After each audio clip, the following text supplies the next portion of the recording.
नमस्कार, आप देख रहे हैं अब तक टीवी चैनल। हमारे संवाददाता हीरा सिंह ठाकुर ने इंदौर मध्य प्रदेश से जानकारी देते हुए बताया कि विभिन्न राज्यों से आए पत्रकारों को सम्मानित किया गया है। यह आयोजन स्वतंत्र पत्रकारिता और पत्रकारों के कल्याण को बढ़ावा देने के लिए संपन्न हुआ, जिसमें वरिष्ठ पत्रकारों को स्मृति चिन्ह व सम्मान भेंट किया गया। यह आयोजन पत्रकारिता की ताकत को मजबूत करने और समाज में सकारात्मक बदलाव लाने के लिए मनाया गया है। अधिमान्य पत्रकार नेतृत्व समिति द्वारा आयोजित संभागीय एक दिवसीय कार्यक्रम संपन्न हुआ। इंदौर शहर के ग्राम पांदा स्थित महाराणा प्रताप सूर्यस्थल पर अधिमान्य पत्रकार नेतृत्व समिति द्वारा पत्रकार एवं समाज सेवियों का सम्मान किया गया है। इस आयोजन का उद्देश्य पत्रकार साथियों में एकता लाना और निष्पक्ष पत्रकारिता का रहा। वहीं पत्रकारों की सुरक्षा जैसे विषयों पर राष्ट्रीय अध्यक्ष द्वारा जागरूक किया गया है। कार्यक्रम की अध्यक्षता AK स्वर्णकार सदस्य प्रभारी अधिमान्य पत्रकार नेतृत्व समिति मध्य प्रदेश। इस आयोजन में पदाधिकारी राष्ट्रीय अध्यक्ष D Kumar Soni, Mhow bar association अध्यक्ष भारत सिंह ठाकुर, एडवोकेट एवं राव प्रेस क्लब अध्यक्ष संजय पाटीदार व राव प्रेस क्लब सचिन अंकित चौधरी, राव क्लब उपाध्यक्ष अनिल शर्मा और क्योम भाई टेलर, मालावा अंचल समाचार संपादक धर्मेंद्र सिंह, राष्ट्रीय मानवाधिकार अध्यक्ष खुशबू उन्हेल पधारे। अधिमान्य पत्रकार नेतृत्व समिति कार्यक्रम में प्रदेश अध्यक्ष की नियुक्ति आदरणीय बड़े भाई साहब हीरा सिंह ठाकुर को की गई। आगे क्या कुछ चर्चा हुई, आइए चलते हैं हमारे संवाददाता के साथ। मुझे भरोसा नहीं था कि इस पद पर मुझे बिठाया जाएगा, लेकिन आज मुझे इस पद पर बिठाया है तो मैं इस कार्य को जो भी साथी चाहे पत्रकार हो या कोई अन्य साथी हो या किसी भी प्रकार की कार्रवाई रहेगी, उनके लिए हमेशा 24 घंटे हर समय खड़ा मिलूंगा। कहीं भी किसी भी कार्य हो आप मुझे याद करें, मैं आप लोगों के साथ और सभी के तहे दिल से स्वागत करूंगा और सभी के साथ में खड़ा हमेशा मिलूंगा। जय भारत। आप सब लोग यहाँ पर उपस्थित हों और एक स्वतंत्र पत्रकार की परिचर्चा पर भाग लें।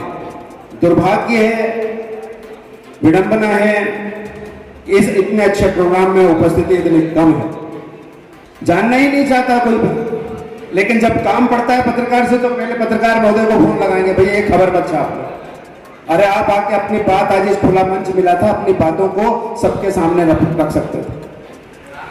बहुत बहुत धन्यवाद। अभिभाषक संघ को आपने निमंत्रण दिया, अभिभाषक संघ को आतिथ्य स्वीकार किया।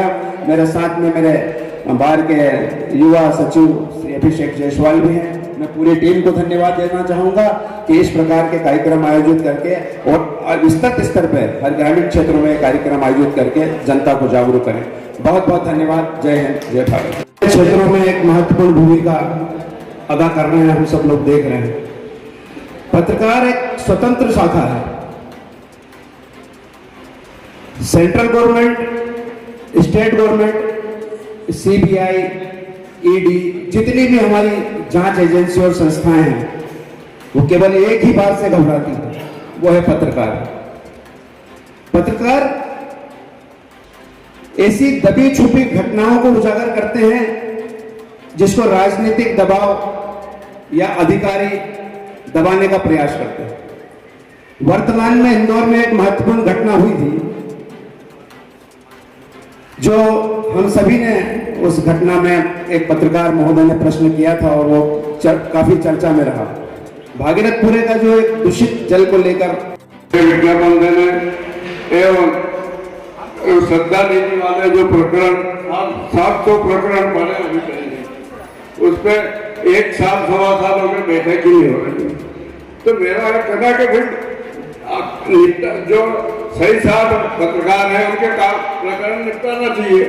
और पत्रकार सुरक्षा अधिनियम कब से अटका हुआ, उसको पास करो ना। क्या देर लगती, पत्रकारों की सुरक्षा कौन बेचारा आजकल किसी के खिलाफ छापे तो वो भू माफिया, शराब माफिया हत्या कर देते, तो ये कौन देखेगा। मतलब पत्रकारों की जान का भी खतरा बहुत ज्यादा और कोई उस पर ध्यान नहीं देता। जब तक पत्रकार सुरक्षा अधिनियम लाए हुए नियतकालिक समाचार पत्रों को 6 विज्ञापन जो 1 महीना छोड़ के देने की घोषणा की वो लागू करवाने और 700 प्रकरण जो श्रद्धा निधि के लिए पेंडिंग पड़े जो सही है उनको निपटाना चाहिए। अब क्या एक होकर के आगे बढ़ना है, निर्बाध गति से कारवा बनना है। इकला चलोरे बने हमारे डल्लू जी ने संकट के साथ में शुरुआत की थी, लेकिन आज काफिला लगातार बढ़ता जा रहा है। और हमारे जो संभागीय अध्यक्ष हैं हमारे, उन्होंने अपने संपूर्ण प्रयासों से हमको जब पहली मुलाकात में उन्होंने पकड़ा खोज करके स्थान पर पहुंचा और पहुंच करके उन्हें प्रसन्नता हुई, उससे ज्यादा मुझे भी प्रसन्नता हुई कि मैं इस स्थान पर आया। समय कम है, बहुत लोगों को बहुत कुछ बोलना है। जिस काम के लिए आए थे भले ही वो काम थोड़ा सा किसी कारण से, तो त्योहार है हमारा, उनके संदेश आ रहे हैं कि किसी कारण से क्षमा करें मैं पहुंच नहीं पा रहा हूँ। इस तरह से आपको जानकारी मिली है तो हम सब उनका सम्मान करते हैं। उन्होंने हमारे आमंत्रण को स्वीकार किया, आज नहीं तो कल वो फिर आएंगे और ऊंचा के साथ में मंचन चला रहे। उस समय जब हम किसी के खिलाफ छापते तो उसी टाइम धमकी आ जाती और हमें डराने की कोशिश करते थे। जब मैंने अखबार शुरू करा, जब प्रिंटिंग प्रेस से अखबार छपता था, अब तो अपसाइड पे छप रहे हैं और बड़ी मेहनत के साथ हम अखबार चलाते थे। और अखबार चलाना कोई मामूली बात नहीं है, ये पत्रकार सब जानते हैं जो भी अखबार चलाते हैं और जो पत्रकारिता करते हैं। अगर इनको जो भी आफत पड़ी, इतनी बहुत तकलीफों के साथ गुजरना पड़ता है। जरा सी बातों पे ध्यान, चाहे अपन सरकार के खिलाफ छापो तो नेताओं के फोन आ जाते हैं, चाहे किसी के खिलाफ छापो और डरते तो यही नहीं, छापना तो पड़ता है और डरते डरते भी छापते थे, लेकिन बहुत तकलीफ का सामना करना पड़ता है। मैं बस टाइम का कमी है इसलिए मैं सबको बधाई देता हूँ और जिन्होंने आयोजन किया उनको भी बधाई देता हूँ। और आज हमारे को बड़ी गर्व की बात है कि हमारे बीच में हमारे राष्ट्रीय अध्यक्ष आदिमाननीय पत्रकार संघ के अध्यक्ष आए हैं, ये हमारे लिए बहुत बड़ी गर्व की बात है। मैं हीरा सिंह जी को भी बधाई देता हूँ जिन्होंने बड़ी मेहनत करके और इतने सारे इलेक्ट्रिक मीडिया के माध्यम से, प्रिंट मीडिया के माध्यम से आपके सामने आए। एक लड़के की अभी वर्तमान में ही जो दुर्घटना घटित हुई थी, उसके बॉयफ्रेंड ने उसकी हत्या की थी। उन पत्रकारों को सलाम है, पुलिस कस्टडी में उस आरोपी से ऐसे प्रश्न पूछे हैं, वास्तव में समाज के लिए एक दिशा निर्देश जारी करते हैं। और पत्रकार के द्वारा पूछे गए प्रश्नों से समाज में उन माता पिताओं को यह सोचने में मजबूर कर दिया कि 10 तारीख से लड़की घर से गायब है, 13 तारीख को उसकी डेड बॉडी मिल रही है। सबसे पहले खबर छापी थी पत्रकार समाज का आईना है और हम सब पत्रकारों का सम्मान भी इसलिए करते हैं कि समाज में एक तो ऐसी संस्था है जो किसी के दबाव में नहीं है, किसी के प्रभाव में नहीं है।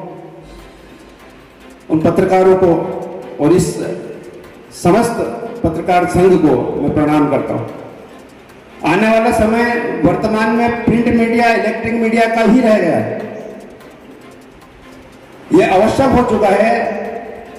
और वास्तव में छोटी छोटी जिन घटनाओं को लेकर जनता में आक्रोश फैलता है और पत्रकार अगले दिन हम जब पेपरों के माध्यम से या टीवी के माध्यम से खबर पढ़ते हैं तो लगता है कि कोई त्रिनेत्रम है, कोई तीसरा नेत्र भी है जो इनसे ऊपर है। मैं धन्यवाद देना चाहूंगा हीरा सिंह जी ठाकुर को और उनकी पूरी टीम को कि पत्रकारों को स्वतंत्र रूप से अपनी बात रखने का यह अधिमान्य पत्रकार संघ द्वारा कार्यक्रम आयोजित किया। मैं डिस्ट्रिक्ट देवास से हूँ, एक छोटे से गांव से हूँ। मेरे पापा बहुत पुअर है। जब स्कूल में पढ़ती थी तो मुझे वहाँ पे फीस टाइम से जमा नहीं हो पाती थी। जब एग्जाम होती थी मेरे होल्डर हो जाते थे। उसके बाद में धीरे धीरे करके वहाँ पे मैं फीस डिपॉजिट करती थी, पापा करते थे। उसके बाद में जब मैंने 12th पास करी, 12th पास करने के बाद में बाहर निकलने का मौका है, पापा बोलते हैं कि नहीं, बोले कि मेडिकल फील्ड में जाना है। मेडिकल तो मुझे मेरे पापा पापा का सम्मान करा। फिर सर जाके जो स्कूल के ओनर थे उन्हें बोला कि बेटा आपके घर की कंडीशन सही नहीं है, तो बोले कि तू मेरे पास में ही रहना और बच्चों को पढ़ाना, बोले आपको सैलरी पे कर देंगे। तो ये बात मैंने पापा को बोली। पापा ने बोला कि यहाँ पे 5 से 10 हज़ार देंगे, उससे क्या होगा? बोले आपका खुद का खर्चा नहीं निकाल सकते तो बोले दूसरों को कैसे मेंटेन करेंगे? तो फिर पापा ने मुझे बाहर भेज दिया। बाहर मैंने हरियाणा कॉलेज में एडमिशन लिया, BBHA मैंने वहाँ पे करा। वहाँ पे मुझे बहुत संघर्ष करना पड़ा क्योंकि नई जगह और नया एनवायरनमेंट, वहाँ पे मुझे बहुत कठिनाई हुई। एक बार को सभी दोस्तों पूछते थे कि तू क्या कर रही है? मैंने बोला कि मैं BBHA कर रही हूँ। बोले ये होता क्या है? बोले इसमें तेरा कोई स्कोप नहीं है, बोले मत कर। जब फिर एक बार मैं घर चले गए, सभी सामान लेके घर चले गए। फिर मैंने सोचा कि नहीं यार, पापा को क्या बोलेंगे, इसलिए मुझे वापस जाना चाहिए। फिर मैं वापस इंदौर, फिर मैंने वापस स्टडी करी।